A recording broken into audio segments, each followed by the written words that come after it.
YouTube. Well, it looks like George Soros, the billionaire scumbag, is running his mouth again. This time he's talking about a conflict between the U.S. and China. He says we are on the threshold of a third world war.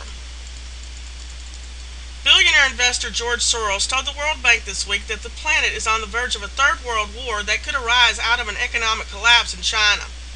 If there is a conflict between China and a military ally of the United States, like Japan, then it's not exaggeration to say that we are on the threshold of a third world war, Soros said during a Bretton Woods conference.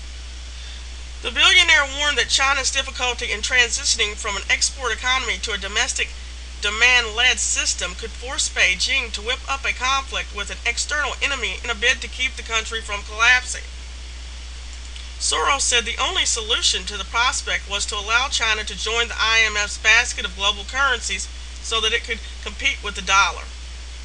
Okay, does China want to join the IMF's basket of global currencies? That's the question. Without this measure, Soros warned that there is a real danger that China will align itself with Russia politically and militarily, and then the threat of a third world war becomes real. So it's worth trying. Okay, well, China has already aligned itself with Russia. That is clear. Anyone who's been paying attention to world news knows this. So I don't know what George Soros is talking about here. I think it's a little too late to assume that China has not already aligned itself with Russia and the BRICS nation in general. They will not need the IMF basket of global currencies when they have their own system and their own banking system coming online. I just don't understand where this is coming from. But do I believe that a world war is coming? I absolutely do.